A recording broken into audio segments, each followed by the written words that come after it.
You were educated at a convent, weren't you? Mm. Was that hard going, or was it quite a pleasant life? Well, it was pleasant because I was very young, therefore it was pleasant. Yes. But the convent was not pleasant because I wasn't a Catholic or anything when I went there.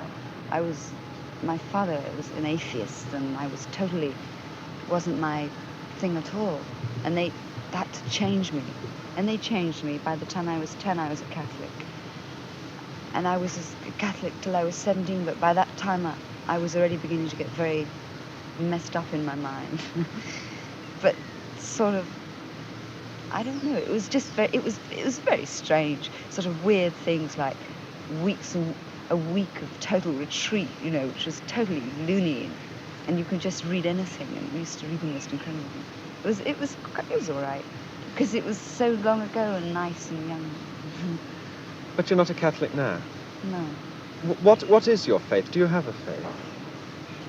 I'm getting very, very interested in pagan England. And, you know, you can reject Catholic, yeah, and all these things. And India seems to be, people seem to turn to India.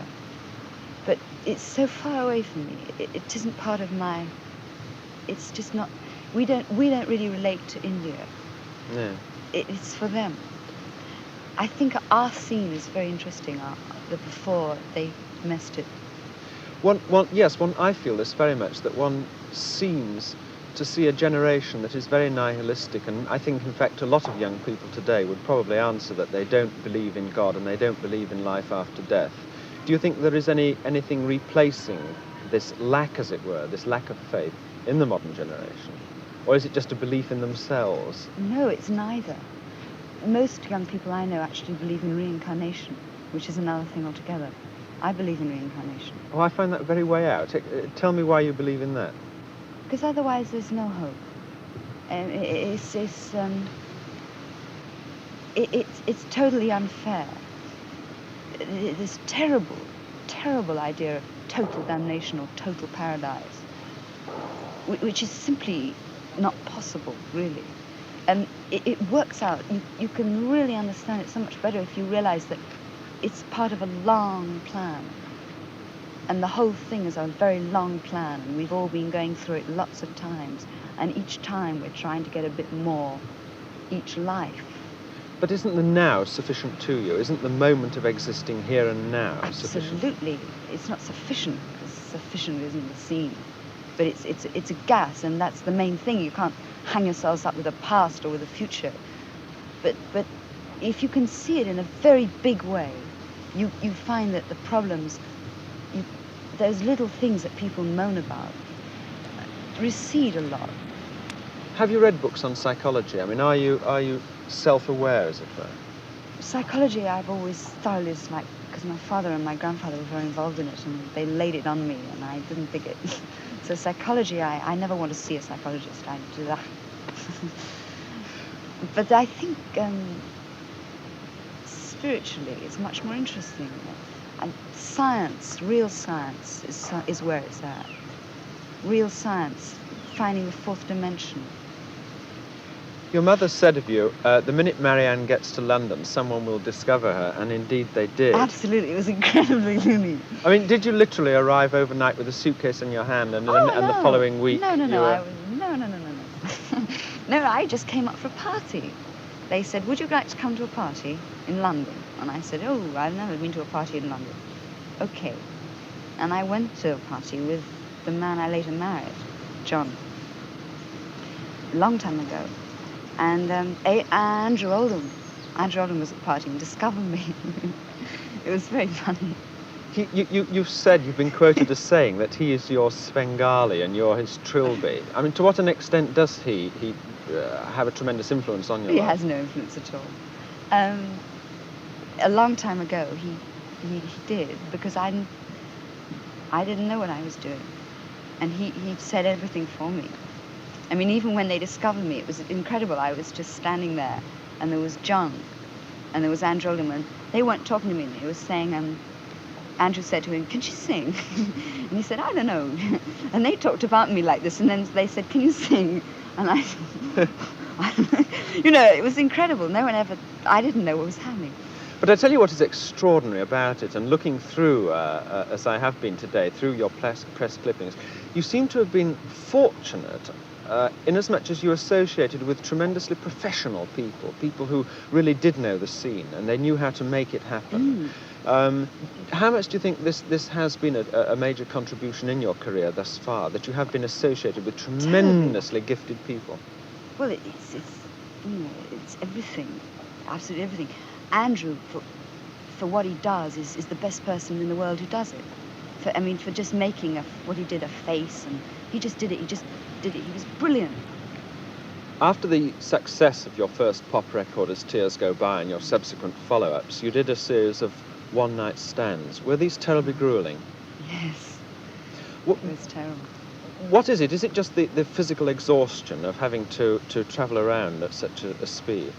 Well, there are two levels. The first lot I did were what they call tours, which are really not too bad, where you go out for 5 weeks. Oh, 5 weeks with all these groups that are very nice. They're all nice, and you have quite a nice time, but it's just too long. But you play in theatres, and the audience sit down and are quiet, and it's all right, and the acoustics are good, and it's okay. That I could make.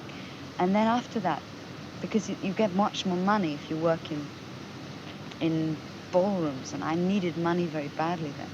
So I did all these ballrooms, and they were so terrible. I just didn't know what I was doing. The incredible thing once in Aberdeen, right at far away, in the Palais in Aberdeen, and I was trying to sing folk songs to these people, incredible Scottish rockers, all yelling obscenities at me. So I drew myself very tall and said, very sort of high voice, "I'm sure that all people of all classes can appreciate folk music."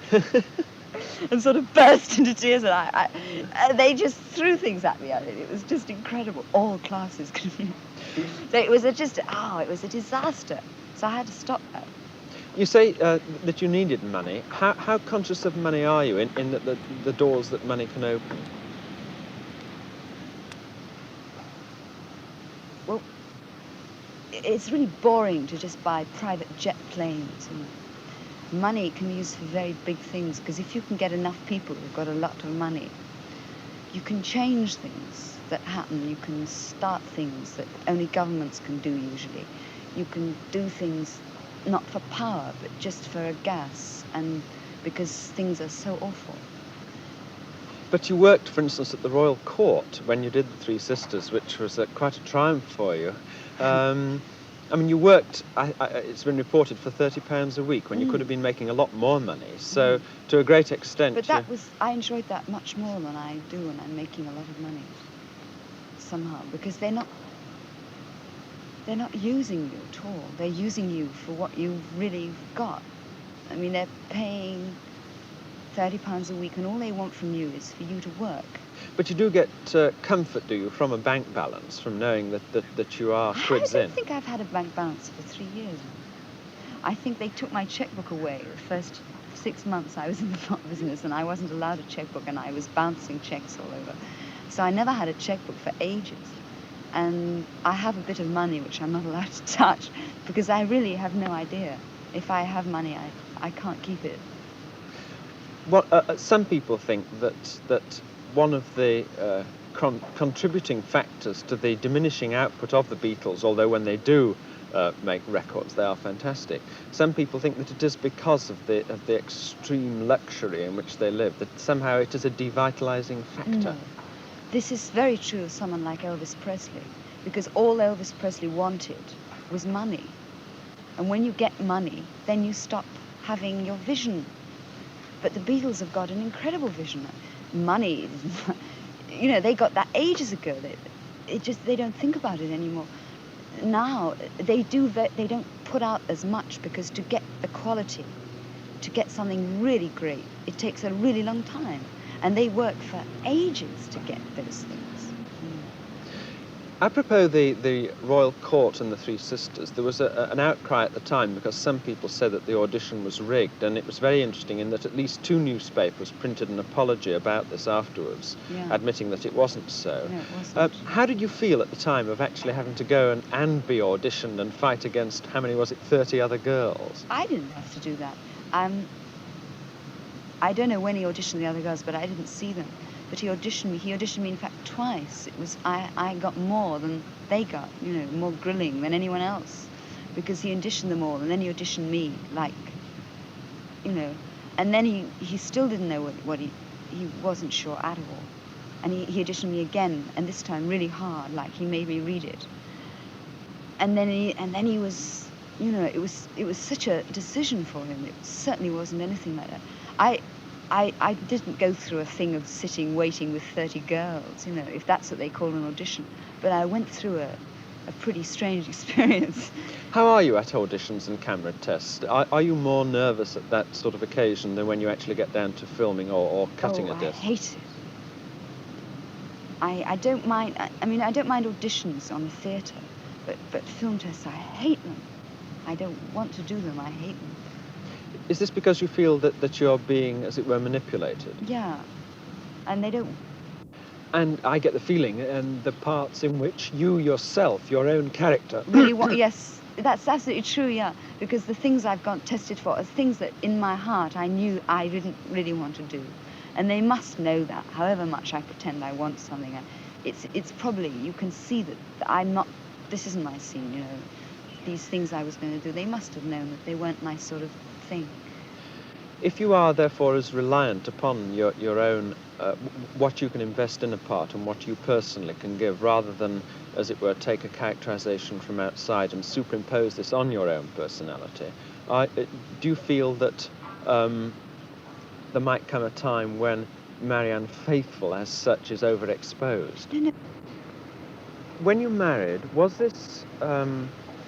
to a certain extent, a search for security? I get the feeling that at the time you were insecure, and that perhaps it might have been a subconscious feeling for security, which you very quickly, as it were, grew up. You seem to have grown up in the space of the 3 years, tremendously quickly. Was your getting married and then the subsequent failure due really to the tremendous rate and growth of your whole development?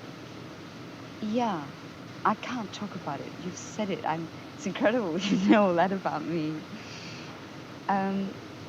It is true. That is true. I was frightened. Very frightened of everything, and of being involved in these things. I didn't fit in. I felt that very badly. I don't anymore. I don't care. But then I felt as if I didn't fit in. People were uncomfortable when I was around. This wasn't my scene. And I loved him very much, and he was my first love. And we'd had another life, because in Cambridge, when I was at school and he was at Cambridge, and we didn't think it would happen. We didn't know what was going to happen. So. You see, the danger, or perhaps not danger, but the pitfall I see in what you just said is the possibility that an experience like that at quite a tender age could make one rather cynical. Yeah, well, it could. But it's something that you've got to see and not do. Like, I realized that. I realized, you better watch it, dear, you're going to be cynical soon. Yes. You know, which is really pointless to be cynical. Why waste time being cynical? Everyone looks through the back, you know. Yes. You know, it doesn't matter what happened there. And things get better. Things really have got so. I mean, the political situation of the country, you know, but sort of people have got much more less concerned with things that don't really matter, like you know, even images and all that sort of thing. You feel, therefore, do you, that life for you, to a great extent, has been a series of relationships, some better and some worse. And inasmuch as your marriage was concerned, it was a very worthwhile experience. Well, it was really worthwhile because we got this really groovy child who we both need very much and who I guess needs us, I hope. And we were very, we can get a lot from each other still, but we can't be married. But you don't feel you've opted out. You see, I'm thinking that some women would be jealous of your ability, I see it as an ability, to opt out and say, well, I can still have this, but I want more. Do you see what I'm getting at? It's what I see, and it's exactly what I did. I realized there was this marriage, this thing called marriage. I knew a lot about it because of my own parents, but I still wanted to see if I could make it. I really thought I could. Honestly, when I did it, I thought, I will do this. And then I really changed so much, and now I don't think marriage is a sin at all. You know, I don't want to get married again. I can't see the point of all the. It's such a miserable thing. It makes people so miserable unless they're of that sort, which you were saying. That, I mean, both people have to subordinate themselves. You know, it's not a question of the all-powerful man. You know, the men go through as many indignities as the women in the whole contract nasty. You know, all you need is one. Yes. No, but it's true. You don't. If you're happy with somebody, be with them while you're happy. And when you're not happy, split. And it's the best way for everybody and for the child. And people say, you know, for the child to stay together. Personally, I know what a bad scene it's for the child, and it's just not. You know, children can see through sham marriages like no one thinks they can, and it doesn't. They're not fooled, and they get really funny about it. You see, this is independence. It's youth talking, but clearly you're not the sort of person who is the least bit concerned as to what your life will be like when you're 30 or when you're 35 or 40. But undoubtedly, back of a lot of people's minds when they do get married and they do settle down, is of having somebody there, the security of knowing whatever else the world may do to them, however hard and however bloody it might become, there is one person there who they can hold on to, and they say, whatever else may crumble, at least I have this person, and I've put a large portion of my life into getting this person to understand me and me understand them. And then when they're 40, that person turns back and goes and gets a chick who's 18 and goes out, and the wife is writing letters to the Lonely Hearts column. You must have them, because every living person does, when suddenly the world is hostile, when suddenly you wake up one morning and you literally don't want to get out of bed, and you feel that you can't face the world because the strength that you had the day before seems to have gone. Well, then you've got to go back to sleep and dream and go into another world. You see, there are lots of worlds. I mean, people just think this is the only one there is. And if this world is hanging you up, go off into another one. You can. I mean, it sounds very fey, and, you know, I don't want to nonsense, but it is possible if people could remember how to do it, and they really have forgotten. You know, you can transcend all these things in your own mind, and you can't always take people you love with you. You can't, because people have their own, and when you think what's in your mind, it's incredible. But don't you think it gets harder? I mean, clearly, as you become a commercial property, which, well, let's face it, one just does when one is in this business. Yeah, but you know, it just doesn't. There is a choice. I'm sure there's a choice. You know, you don't have to become a commercial property. There's a way of turning this whole business around completely. But what I'm saying is that as these pressures clearly pile up on one, Miss Faithfull, you're wanted for a photo call on Wednesday morning. Yeah. Miss Faithfull, we have a recording session on Friday afternoon, 2:30. You've got to get in your car, you've got to get there, you get home feeling tired, you've got to get up next morning early for some other business. I mean, clearly, as just the pressure of staying with it and of advancing one's career and of meeting hard, often very commercially minded people, it surely must get harder to dream. Yeah. Really, very, very, very hard. But they don't have time to give me things to do. But are you ever afraid that you might pin your hopes on a false star? In other words, if you met somebody who you thought was tremendously professional and who could offer you something very vital and interesting career-wise, and that afterwards you might look back and find that it was a ghastly mistake. I mean, let's face it, Three Sisters could have been a disaster, couldn't it? Well, yeah. Is this the excitement for you, really? Yes, it doesn't matter what the star turns out to be, as long as you've got a star, you know? As long as there's something you're going towards. If it doesn't work out, then you've got to find another one.